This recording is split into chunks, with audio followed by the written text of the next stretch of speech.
రత్నసానునివాసైకా వంద్యపాదాంబుజాయ చ నమస్త్రైలోక్యనాథాయ రామాయ పన్నివారణే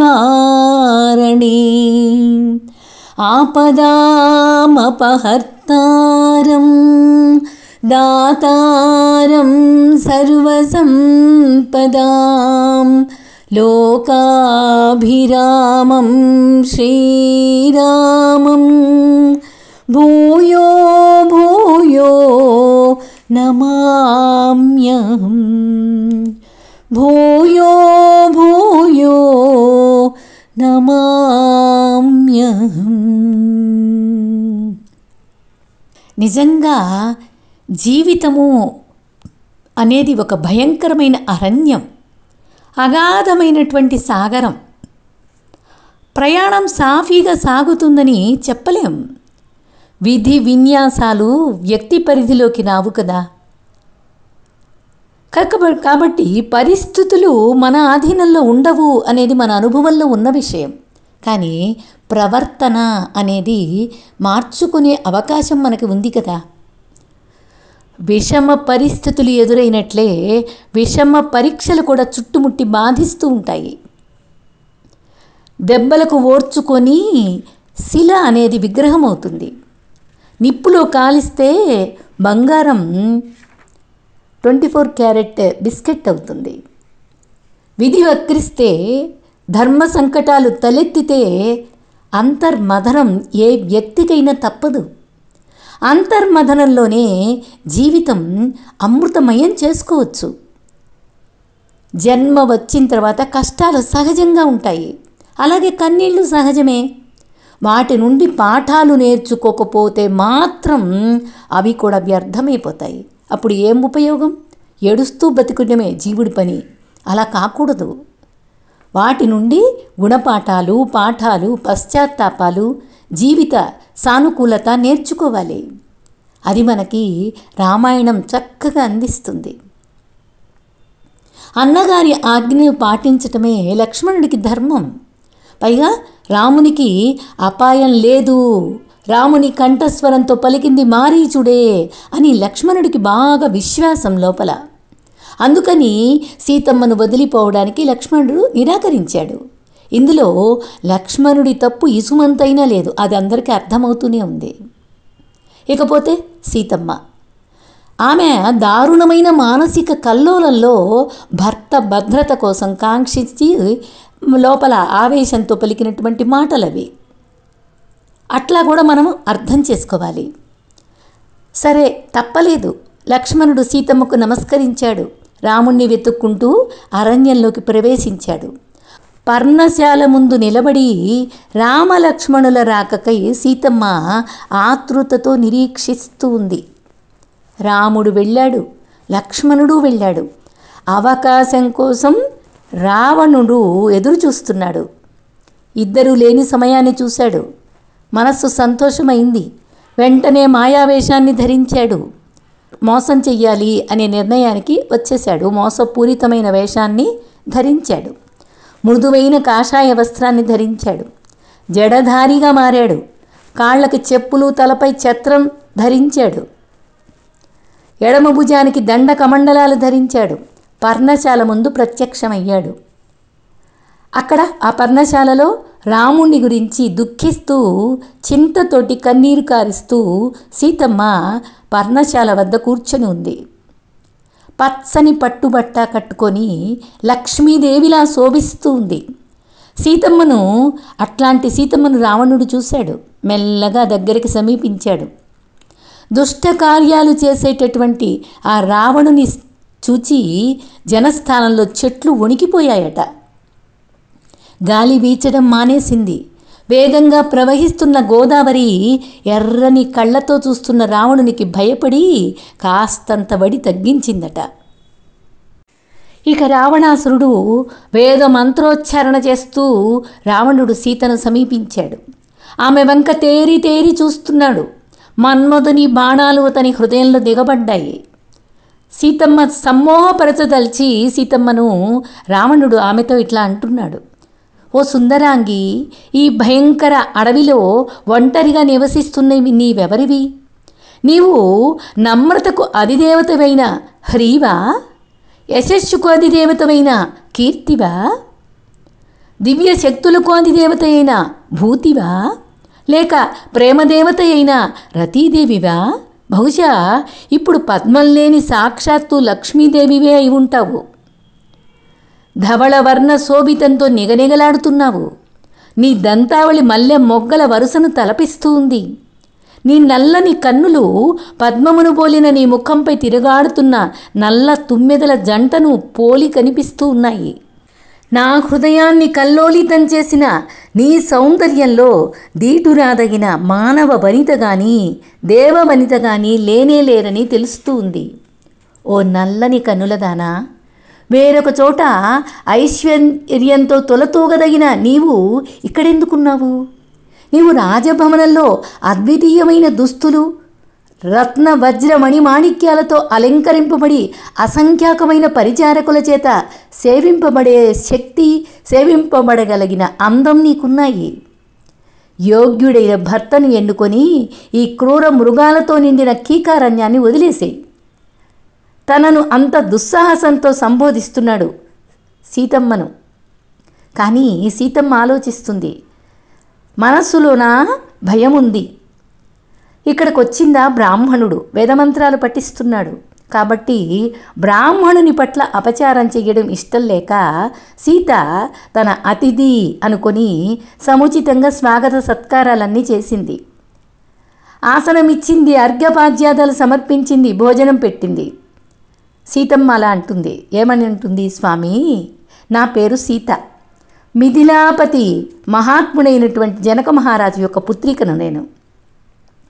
నాకు 6 సంవత్సరాల వయసులో మా ప్రియతమ పతి అయినటువంటి రాముడిని వివాహమాడిన దానిని. తర్వాత మా మామగారైన దశరథ మహారాజు తన పత్ని యొక్క ప్రేరణ మీద భరతుడిని తన వారసునిగా ప్రతిష్ఠించి రాముడిని 14 సంవత్సరాల పాటు అరణ్యాలకు బహిష్కరించారు. దయచేసి నా వివరాలైతే ఇవి, దయచేసి మీ నామధేయం చెప్పండి అని ఇక్కడ ఈ దండకారణ్యానికి మీరెందుకు వచ్చారో తెలుసుకోవచ్చునా అని అడిగింది వినమ్రంగా. సరే, తన మనోభావాలని ఇక ఎంతమాత్రం నిగ్రహించుకోలేకపోయాడు రావణుడు. అత్యుత్సాహంతో, నేను రాక్షసుల రాజైన రావణుణ్ణి, నా పేరు వింటేనే గొప్ప దేవతలు సైతం గజగజలాడిపోతారు. ఓ నిష్కళంక సుందరీమణి, ఇప్పుడు నిన్ను చూశాను కాబట్టి ఇక నా అసంఖ్యాకమైన ఇతర భార్యలతో తిరిగి ఎన్నటికీ ఆనందాన్ని పొందలేను. ఓ ప్రియమైన సీత, నీవు నా పట్టపురాణివిక. 5,000 మంది దాసీజనం నీ ఆజ్ఞల కోసం ఎదురు చూస్తూ ఉంటారు. ఈ అరణ్యాన్ని వదిలిపెట్టి లంకానగరంలోని సుందరమైన ఉద్యానవనంలో నాతో కలిసి భోగాల్ని అనుభవించు అని చెప్తున్నాడు రావణుడు. రావణుని మాటలు విన్నది సీత అగ్రహోదగ్రురాలైంది. తిరస్కార భావంతో ఇలా చెప్తూ ఉంది. పర్వతం వలె సుస్థిరుడు, సాగరం వలె గంభీరుడు, వటవృక్షం మాదిరి ఆశ్రయ ప్రదాత అయిన రాముడికి నేను సంపూర్ణంగా అంకితమైన దానిని. మహాబాహుడు, విశాల వక్షంగలవాడు, పూర్ణచంద్రముఖుడు, ఆత్మనిగ్రహ సంపన్నుడు, ధర్మపరాయణుడు అయిన రామునికి అంకితమైన దానిని నేను. రాముడు నరులలో సింహం వంటివాడు. సూర్యుడిని స్పర్శించాలంటే మందర పర్వతాన్ని ఎత్తటానికి సాహసిస్తున్న వాళ్లే అవుతారు. నీ కళ్ళను సూదితో పొడుచుకుంటావా? ప్రజ్వలించే అగ్నిని నీ వస్త్రంలో మోసుకుపోతావా? మెడకు గుదిబండ కట్టుకుని సముద్రానికి అడ్డంగా ఈదుతావా? మరి రాముని భార్యను తీసుకుపోదామని ఎందుకు సాహసిస్తున్నావు? ఇటువంటి గతి పడుతుంది నీకు అని చెప్తోంది. రాముడు గరుత్మంతుడి అంతటివాడు, నీవో కాకివి. రాముడు ఒక మహాసాగరం, మరి నీవు చిన్న రొచ్చుగుంటవి. రాముడు అమృతం, నీవో పాచిన గంజివి. ఆయన శ్రీగంధమైతే నీవు బురదవి, ఆయన స్వర్ణమైతే నీవు ఇనుమువి. రాముడు ఒక హంస అయితే నీవు ఒక రాబందు కంటే హీనుడివి. నీవు నన్ను అపహరించవచ్చును, కానీ రాముడు జీవించి ఉన్నంతకాలం నీవు నేతిలో పడి తన్నుకులాడే ఈగకు మించి నన్నేమీ అనుభవించలేవు అని బాగా కోపంగానే భయంతోనే వణికిపోతూనే మాట్లాడింది. అందువల్ల ఆమెను మరింత భయపెట్టడానికి రావణుడు అంటున్నాడు, విను, నేను ధనాధిపతి అయినటువంటి కుబేరుడి సవతి తమ్ముడిని. అతనిని పరాజితుణ్ణి చేసి అతని పుష్పక విమానాన్ని నేను స్వాధీనం చేసుకున్నాను. ఇప్పుడు అతను కైలాస పర్వత సమీపంలో దాగి ఉన్నాడు. దేవతలందరికీ నేనంటే దేవతలందరూ భయపడతారు. నేను ఎక్కడికి వెళ్ళినా అక్కడ సూర్యకాంతి వెన్నెలలా మారుతుంది, మారుతం మందగిస్తుంది, నదులు ప్రవహించడం మానేస్తాయి. రాముణ్ణి మరిచిపో, అతడు కేవలం మర్త్యుడు, త్వరలోనే వినాశనం చెందుతాడు. నాతో వచ్చి స్వర్గ సుఖాలని అనుభవించు. నీకోసం నేను కామ మోహితుడని తపిస్తున్నాను, నన్ను నిరాశకు గురి చెయ్యకు అని అంతే ఆవేశంతో భయపెడుతూ ఉన్నాడు. సీతమ్మ చెప్తోంది, నీవు నిజంగా కుబేరుడు సోదరుడు అయినట్లయితే ఇలాంటి దుష్టమైన తలంపులతో ఎందుకు వ్యవహరిస్తావు? ఇంద్రుని భార్యను బలాత్కరించిన వాడు బ్రతకగలుగుతాడేమో, కానీ నాపై అత్యాచారానికి ప్రయత్నించేవాడు ఎవరైనా సరే నాశనం కావడం తథ్యం అని గట్టిగా చెప్పింది. ఇక రావణుడికి సహనం కోల్పోయాడు, క్రోధావేశంతో ఉన్నాడు. 10 తలలు 20 చేతులు వాడి అయిన కోరలు గల భీకర రాక్షసుడిగా మారిపోయాడు. ఆ రాక్షస రాజు ముల్లోకాలలోనూ ఖ్యాతిగాంచిన వానిగా భర్తగా పొందదలుచుకుంటే నన్ను స్వీకరించు అంటున్నాడు. నిన్ను ఎన్నటికీ అసంతుష్టికి గురి చెయ్యను. అడవులకు బహిష్కరించబడిన ఆ రాముడంటే నీకెందుకు అంత ప్రేమ? నేను నిన్ను చూసుకుంటాను, ఏ కష్టం కలగనివ్వను అని రావణుడు మభ్యపెడుతూ ఉన్నాడు. తన ఎడమ చేతితో సీత జుట్టును దొరకబుచ్చుకున్నాడు. పిలిచినట్లుగా రావణుని స్వర్ణరథం అతని సమీపానికి వచ్చింది. తన కుడి చేతిని ఆమె తొడపై ఉంచి రాక్షసరాజు భీతావహంగా ఉన్నటువంటి సీతమ్మను తన చేతుల్లోకి తీసుకొని ఆకాశంలోకి పైకి లేచాడు. వాళ్ళు అలా ఆకాశ మార్గాన పోతూ ఉండగానే సీతమ్మ, రామా రామా వచ్చి నన్ను కాపాడు, ఈ దుష్ట రావణుణ్ణి శిక్షించు అంటూ కేకలు పెట్టింది. దిక్కుతోచని సీతమ్మ వృక్షాలను, నదిని, పక్షులను, జంతువులను ఎలుగెత్తి పిలుస్తోంది. తాను అపహరణకు గురైనట్లు రాముడికి చెప్పమని వేడుకుంటుంది. సరిగ్గా అదే సమయంలో ఒక చెట్టు పైన కూర్చొని నిద్రిస్తున్న జటాయువు సీతమ్మను చూసింది. దయచేసి నాకు సహాయం చెయ్యి అని జటాయువును కూడా సీతమ్మ ప్రార్థించింది. తక్షణమే వెళ్ళి నన్ను దుష్ట రావణుడు అపహరించాడని రాముడికి చెప్పు అని ఎలుగెత్తి అరుస్తోంది. సీత అరుపులను విన్నాడు. జటాయువు మేల్కొన్నాడు. ఆమెను రావణుడు దురుసుగా తీసుకెళ్తూ ఉండడానికి గమనించాడు. ఓ రావణ, నేను రాబందుల రాజు జటాయువును. పరస్త్రీ మీద ఎలా చేతులు వేయ సాహసించావు? జాగ్రత్త, నీ చేతులలో ఒక విష సర్పాన్ని మోసుకుపోతున్నావని గ్రహించు. నేను 60,000 సంవత్సరాల వృద్ధుడిని, నిరాయుధుడిని. నీవా యువకుడవు, నానా విధములైన ఆయుధాలను కలిగి ఉన్నావు. అయినా సరే నిన్ను సీతను ఎత్తుకుపోనివ్వను. నిన్ను హెచ్చరిస్తున్నాను, నీ దుష్టమైన తలంపులను విడిచిపెట్టు అంటూ సవాల్ చేశాడు. రావణుడు కోపంగా జటాయువు వైపు చూశాడు. దూసుకొచ్చాడు. పోరాటం ప్రారంభమైంది. 2 మహాపర్వతాలు ఒకదానికొకటి ఢీకొన్నట్లు కనిపించాయి. రావణుడు ఎన్నో ఆయుధాలను జటాయువు మీదకు విసిరాడు. తన పాదములకున్న నిశిత నఖాలతోటి రావణుణ్ణి రక్కాడు. ఎన్నో శక్తివంతమైన ఆయుధాలు జటాయువుకు గుచ్చుకున్నప్పటికీ కూడా రావణుని రథం మీద శోకిస్తున్న సీత యొక్క దృశ్యం ఆ బాధను అతను సహించేలా చేసింది. ఏమైనా సీతమ్మను కాపాడాలి అనుకున్నాడు. జటాయువు శరపరంపరల్ని తన రెక్కలతో విదిల్చి కొట్టి తన పాదాలతోటి రావణుణ్ణి ధనస్సుని విరిచేశాడు. దీనికి అదునుగా తీసుకొని జటాయువు శీఘ్రంగా రావణుని కవచాన్ని ముక్కలు చేశాడు. తన వాడి అయిన పంజాలతోటి రథాన్ని, దానికి కట్టిన అశ్వాల్ని వధించేశాడు. రథాన్ని ఖండాలుగా చేసి అదే సమయంలో తన ముక్కుతోటి రావణుని రథసారథి తలని త్రుంచాడు. తన రథం భగ్నమైంది. రావణుడు సీతను తన చేతులతో గట్టిగా ఒడిసి పట్టుకొని నేల కొరికాడు. ఈ అద్భుతమైన పరాక్రమ ప్రదర్శనను వీక్షిస్తున్నటువంటి జీవరాశులన్నీ జటాయు పరాక్రమాన్ని శ్లాఘించాయి. కానీ జటాయువు వృద్ధుడు కావటంతో కొద్దిసేపట్లోనే పూర్తిగా అలసిపోయాడు. రావణుడు ఒక చేతితో సీతమ్మను పట్టుకున్నాడు, మరొక చేత ఖడ్గాన్ని పట్టుకున్నాడు. ఆకాశంలోకి లేచాడు. రావణుడిని నిరసిస్తూ జటాయువు ఒక్కసారిగా అతని వీపు మీదకు లంఘించి అతని శిరోజాలను గట్టిగా పట్టుకొని లాగాడు. అంత గట్టిగా లాగటాన రాక్షసేంద్రుని పెదవులు క్రోధోద్రేకంతో కంపించాయి. సీతను గట్టిగా తన ఎడమ తొడముకు అదిమిపెట్టి ఆ రావణుడు తన అరచేతితో జటాయువును తిప్పికొట్టాడు. కానీ జటాయువు ఆ దెబ్బను నేర్పుగా తప్పించుకొని తన శక్తివంతమైన ముక్కుతోటి రావణుని 10 ఎడమ చేతుల్ని తుంచేశాడు. కానీ పోయిన రావణుని చేతుల స్థానంలో తక్షణమే కొత్త చేతులు మొలుచుకొస్తూ ఉన్నాయి. సీతను ఒక పక్క వదిలిపెట్టి రాక్షస రాజు జటాయువును తన పిడికెళ్లతో గుద్దుతూ కాళ్లతో తంతూ ఉన్నాడు. దాదాపు 1 గంట సేపు పోరాటం సాగింది. చివరికి నిస్పృహతో రావణుడు తన ఖడ్గాన్ని పట్టుకొని జటాయువు రెక్కలను, పాదాలను, పార్శ్వాల్ని ఖండించేశాడు. ప్రాణాపాయకరమైన గాయాలతో నేలకూలేటట్లు చేశాడు. ఎంతగానో వ్యధ చెందాడు. సీత జటాయువు పడి ఉన్న చోట పరుగు తీసి బాష్పపూరిత నేత్రాలతో అతడిని ఆలింగనం చేసుకుంది. రావణుడు సీతను జుట్టు పట్టుకొని ఆమె దుఃఖంతో రామా రామా అని అరుస్తూ ఉంటే పట్టుకొని లాక్కొని వెళ్ళిపోతున్నాడు.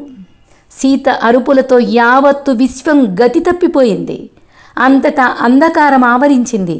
సీత దుఃఖంలో పాలు పంచుకుంటూ మారుత గమనం స్తంభించిపోయింది. సూర్యుడు తన తేజస్సును కోల్పోయాడు. జరుగుతున్న వృత్తాంతాన్నంతటిని దివ్య దృష్టితో గ్రహించగలిగాడు బ్రహ్మదేవుడు. మన ఉద్దేశం ఇప్పుడు నెరవేరుతుంది అని మనస్సులోనే ప్రకటించుకున్నాడు.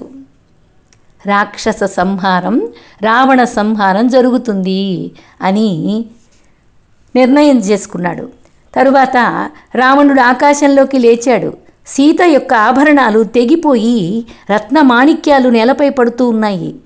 ఆకాశం నుండి గంగానది యొక్క విశుద్ధ జలాలు పడినట్లుగా ఆమె కంఠహారంలోని ముత్యాలు ఆమె వక్షోజాలపై నుండి జారి పడుతూ ఉన్నాయి. భయంతో, దుఃఖంతో వివశురాలైపోయింది సీతమ్మ. రావణుని యొక్క దుష్టమైన పిరికి చర్యకి అతడిని పదే పదే నిందిస్తూ అతన్ని పట్టు నుండి విడిపించుకోవటానికి నిరంతరాయంగా ప్రయత్నిస్తూనే ఉంది. అలా రావణుడు లంక వైపు వేగంగా పోతూ ఉన్నాడు. సకల ప్రాణులు ధర్మానికి తావెక్కడా, సత్యానికి తావెక్కడా, మర్యాదకు తావెక్కడా అని విలపిస్తూ ఉన్నట్లు కనిపించాయి. తన శిరోజాలు గాలికి ఊగులాడుతూ ఉన్నాయి. తన కుంకుమ తిలకం చెదిరిపోయింది. తన ముఖం సంతోష విహీనంకమైంది. సీతమ్మ ఓ రామా, ఓ లక్ష్మణ అని ఆక్రందిస్తూ ఉంది. సరిగ్గా అప్పుడే 5 వానర ముఖ్యులు ఒక పర్వతాగ్రంలో కూర్చొని ఉండటాన్ని సీతమ్మ చూసింది. రావణుడు గమనించకుండా తన పట్టు ఉత్తరీయాన్ని, కొన్ని ఆభరణాలను తీసింది. ఆ అరణ్య వాసులు రామునికి సమాచారం అందిస్తారన్న ఆశతో వాళ్ళ మధ్య పడేలా జార విడిచింది. వానరులు రెప్పవేని కళ్ళతోటి చూస్తూ ఉన్నారు. రావణుడు సీతను లంక వైపు తీసుకొని వెళ్తూ ఉన్నాడు. అనేక మంది శక్తిమంతులైన భౌతికవాదుల వలె రావణుడు తన అభీష్ట సిద్ధి కోసం అన్నిటినీ పణంగా పెట్టాడు. సీతను సముద్రం మీదుగా తన రాజ్యానికి తీసుకువెళ్తూ ఆమెను విజయవంతంగా అపహరించాను అనే ఆలోచనతో మురిసిపోతున్నాడు. ఆమెను తన రాణిగా చేసుకోవటం గురించి ఉత్సుకతతో ఊహాగానం చేస్తున్నాడు. తన వాంఛిత వస్తువు తన కోసం మూర్తీభవించిన మృత్యువే అని తన కామాంధత వలన గ్రహించలేకపోయాడు. భాగ్యాదిదేవత అయిన లక్ష్మి సర్వదా దేవాదిదేవుడైన శ్రీమన్నారాయణుని పాద పద్మాలను సేవిస్తూ ఉంటుంది.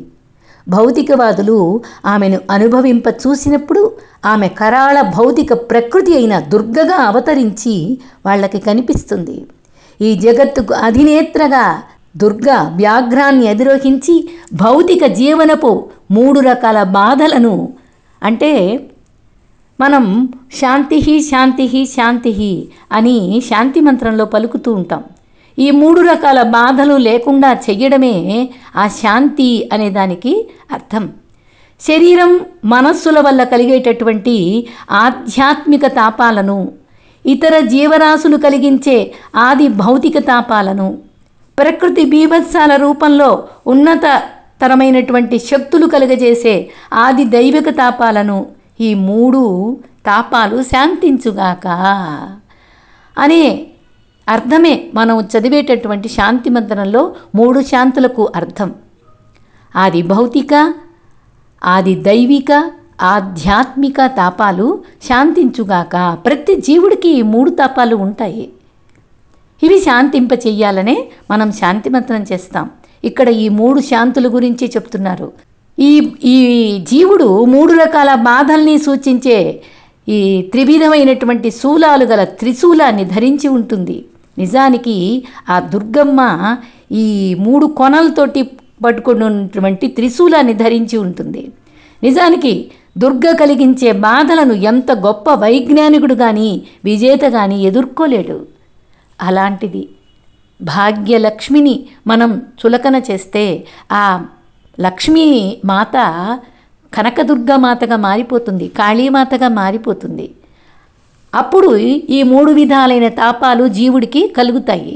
ఈ 3 విధాలైన తాపాలు కలగకుండా ఉండాలి అనంటే శాంతి మంత్రం అర్థం ఇదే. దీన్ని బాగా మనం మననం చేసుకోవాల్సిన సందర్భం ఇక్కడ. ఆ 3 తాపాలే త్రిశూలం, 3 కొనలుగా ఉంటుంది. దాన్ని పట్టుకొని మనకి దుర్గమ్మ కనిపిస్తూ ఉంటుంది. ఈ విషయాన్నే ఇక్కడ విపులంగా చెప్తున్నారు. భగవంతుడి కంటే శక్తిమంతుడునని భావిస్తూ రావణుడు విపత్కరంగా యథార్థాన్ని నిర్లక్ష్యం చేశాడు. సముద్రాన్ని దాటాడు. రావణుడు సీతను తన ప్రాసాదంలోకి, అంతఃపురంలోకి తీసుకెళ్ళాడు. అక్కడ భయంకరమైన తన రాక్షస పరిచారికలతో సీతను జాగ్రత్తగా చూస్తూ ఉండండి, నా అనుమతి లేనిదే ఎవ్వరూ ఆమె ముఖాన్ని చూడకుండా ఉండాలి, బంగారం, రత్నమాణిక్యాలు, అత్యుత్తమమైన దుస్తులు, ఆభరణాలు, ఆహారం ఆమె ఏమి కోరినా సరే ఇవ్వండి, కానీ నా హెచ్చరికను గుర్తుంచుకోండి, ఆమె పట్ల ఎవరైనా సరే ఒక్క పరుషమైన పలుకు పలికినా సరే నా చేతిలో చావడం ఖాయం అని వాళ్ళ రాక్షసులందరికీ ఆజ్ఞ ఇచ్చాడు. నిజానికి పాంచభౌతికమైన పంచకోశాలను పొదివి పట్టుకొని ఉన్న దేహమే ఈ పంచవటి. పంచవటిలో రాముడు ఉన్నంత వరకు రావణుడు ప్రవేశించలేదు. రాముడు సీతమ్మకు దూరం కాగానే రావణుడు ప్రవేశించాడు. దేహంలో వసించే జీవాత్మే సీతమ్మంటే. జీవాత్మ అనే జానకి పరమాత్మ అయిన రాముడి దగ్గరగా ఉన్నంతకాలం అజ్ఞానము అనే రావణుడు ప్రవేశించటానికి, హాని తలపెట్టడానికి అవకాశం లేదు. తలపెట్టలేడు. సుఖజీవనాన్ని భగ్నం చెయ్యలేడు. రామునితో హాయిగా జీవిస్తున్న సీతమ్మ మనస్సు బహిర్ముఖమై బంగారు జింకను వాంఛించింది. ఈ ప్రపంచంలోని విషయ సుఖాలన్నీ మాయాస్వరూపాలు అని ఈ విషయం మనకి గమనించుకునే విధంగా ఈ కథనం రామాయణంలో మనం చూడొచ్చు. బంగారు జింకలే ఈ మాయాస్వరూపాలు, విషయ సుఖాలన్నీ. కోరికలు దుఃఖానికి మిత్రుల్లాంటివి. హరిణిని వాంఛించిన సీతమ్మ హరికి దూరమైపోయింది. విషయ సుఖాలను రమించాలని భావించే జీవుడు శాంతికి దూరమైపోయాడు. రావణుడు సీతమ్మను హరించినట్లుగా అజ్ఞానం శాంతిని హరించేస్తుంది. కాబట్టి వాంఛలు ఏనాడైనా ముంచేవే కానీ తేల్చేవి కావు. ఈ విషయాన్ని ఎప్పుడూ మననం చేసుకునే విధంగా రామాయణం మనకు ప్రత్యక్షంగా దర్శనమిస్తుంది. జై శ్రీరామ్.